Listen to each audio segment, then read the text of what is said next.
Bonjour mes chers amis. Aujourd'hui, je vais aborder un sujet que peu de gens osent dire à voix sèche. Un sujet délicat, intime, mais profondément réel. Et je vous le dis avec tout mon respect, toute ma bienveillance. Vos enfants vous aiment, mais peut-être qu'ils évitent de venir vous voir. Pas toujours, pas brutalement, mais avec le temps, les visites s'espacent, les appels deviennent rapides, les week-ends chargés se multiplient. Et vous vous posez la question, pourquoi? Qu'ai-je fait de mal?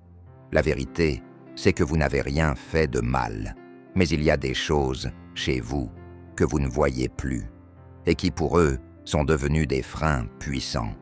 Ce n'est pas qu'ils ne vous aiment plus, c'est qu'ils ne se sentent plus bien chez vous.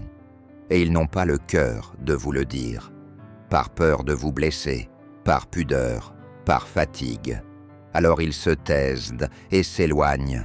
Aujourd'hui, je vais mettre des mots sur ce silence et vous montrer cette vérité inconfortable, mais libératrice, des points de friction invisibles que vous pouvez corriger, sans tout changer, sans renier votre histoire, mais en vous adaptant avec intelligence et amour à la réalité d'aujourd'hui. Mais attention, je ne suis pas là pour vous faire la leçon. Moi aussi, j'ai vu mes enfants venir moins souvent. Et j'ai compris un jour que le problème ne venait pas d'eux, il venait de l'espace que j'avais figé autour de moi, de mes habitudes, de mon chez-moi devenu chez personne. Et c'est ce que je veux vous éviter.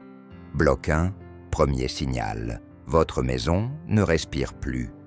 Le premier signe, c'est l'ambiance, l'atmosphère générale. Votre maison est peut-être devenue lourde, figée, oppressante. Pas parce qu'elle est sale, mais parce qu'elle n'a pas changé depuis 20 ans. Meubles sombres, rideaux épais, couloirs encombrés, trop de souvenirs posés partout, trop d'objets, trop de silence. Vos enfants vivent dans un monde lumineux, fluide, rapide. Et chez vous, ils entrent dans un espace figé dans le temps, sans air, sans musique, sans mouvement. Et sans le vouloir, leur corps leur dit « Vite, partons ». Bloc 2, deuxième signal. Ils ont peur de déranger. Le deuxième signal, il est encore plus subtil. Chez vous, tout semble précieux, intouchable, sacré. Les bibelots, le tapis clair, la vaisselle à fleurs, les coussins bien rangés, le salon comme au musée. Et vos petits-enfants, eux, ont l'énergie du présent. Ils bougent, ils courent, ils renversent, ils vivent. Mais chez vous, ils n'osent rien faire, parce qu'ils sentent que tout doit rester parfait. Alors vos enfants sont stressés. Ils passent leur temps à dire « Attention, ne touche pas, reste tranquille ». Et ils finissent par se dire « Ce n'est pas un endroit pour nous ». Bloc 4, quatrième signal. Vous parlez trop, du passé. Quand vos enfants viennent, vous avez envie de parler. Et souvent, vous parlez du passé, des souvenirs, des regrets, de ce qui était mieux avant. Et eux, ils écoutent, par respect, par tendresse. Mais au fond d'eux, ils décrochent, parce qu'ils vivent dans l'aujourd'hui. Ils veulent partager ce qu'ils font maintenant, leurs projets, leurs galères, leurs envies. Mais vous ne les entendez plus vraiment.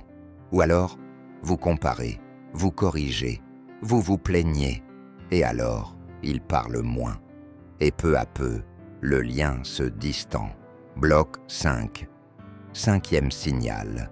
Vous critiquez sans le savoir. Cela part d'une bonne intention. Un petit commentaire, une remarque, un conseil. Mais vos enfants l'entendent autrement.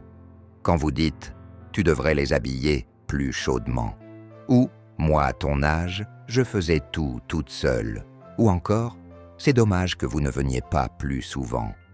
Ils ne l'entendent pas comme de l'amour. Ils l'entendent comme du jugement, de la culpabilité, de la pression. Et même si vous ne vouliez pas blesser, même si vous pensiez bien faire, chaque petite phrase devient une barrière. Ils se sentent observés, pas accueillis. Et parfois, pour éviter d'être critiqués, Ils préfèrent ne pas venir du tout. Bloc 7. 7e signal. Chez vous, il n'y a plus de joie spontanée. La maison est propre, bien tenue, bien ordonnée, mais elle manque de vie. Il n'y a pas de musique, pas de rire, pas d'imprévu. Tout est cadré, tout est contrôlé. Et vos enfants le sentent. Vos petits-enfants, encore plus. Ils veulent pouvoir être eux-mêmes, laisser traîner un jouet, raconter une bêtise, s'écrouler de fatigue sur le canapé. Mais chez vous, tout semble dire « tenez-vous bien ». Alors, ils se retiennent, et à force de se retenir, ils ne viennent plus. Vous ne l'avez pas vu venir. Ce glissement, cette distance, ce silence. Vous avez simplement voulu bien faire, préserver vos habitudes, votre cadre, votre manière d'aimer.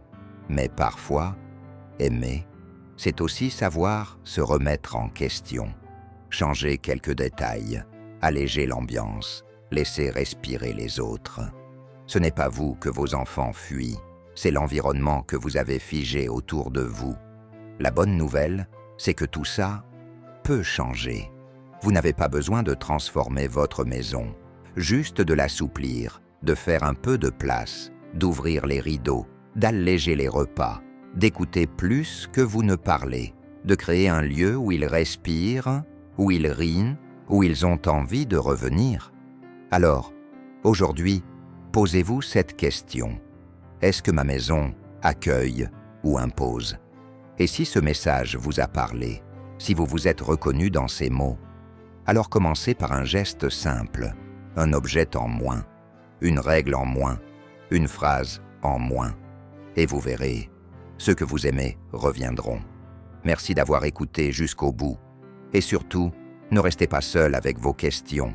Abonnez-vous, parce qu'ici, on avance ensemble, avec le cœur et avec lucidité.